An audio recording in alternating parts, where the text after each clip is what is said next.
Bonjour à tous, nous sommes le 2 Nissan, un petit moment pour parler de l'ère messianique.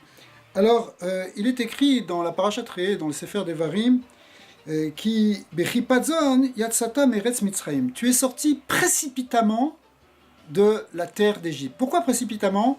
Pourquoi rapidement, à tel point qu'on n'a pas eu le temps de faire monter la pâte pour faire le pain et qu'à cause de cela on mange de la matzah?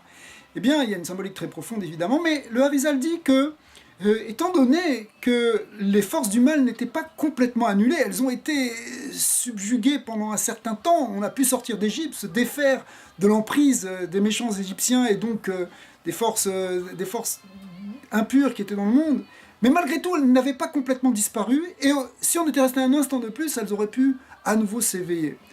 Alors ça, c'est la première délivrance, c'est la délivrance d'Égypte. On est sorti, on était délivré, mais le monde n'est pas complètement réparé. En revanche, le prophète Ishayahu, a prophétisé, il a dit que l'éatide, le futur, lorsque Mashiach viendra, lo bechipazon tetseu, vous ne sortirez pas avec précipitation. On n'aura pas besoin de se presser. Symboliquement, ça veut dire que les forces du mal seront cette fois-ci complètement, non seulement contrôlées, mais même transformées. L'idée du Mashiach, c'est que l'énergie mauvaise qui est dans le monde, elle va être transformée, transmutée. D'ailleurs, c'est le même prophète, Yeshayahu, qui a prophétisé en parlant des armes qui seront transformées en charrues, ce qui représente bien la transformation de quelque chose qui est négatif au départ en maintenant une énergie tout à fait positive.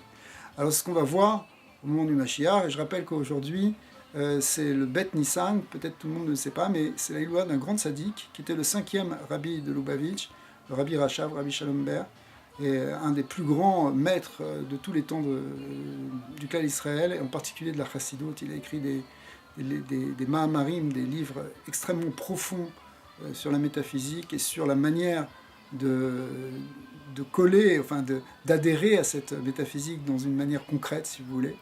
Et donc en fait c'est ça ce qu'on appelle la Chassidoute, et c'est vraiment, le rabbi le surnommait même le Rambam, le Maïmonide de la Chassidoute, alors que son srout nous protège, et qu'on puisse grâce à lui aussi voir Mashiach Tzidkenu dès aujourd'hui.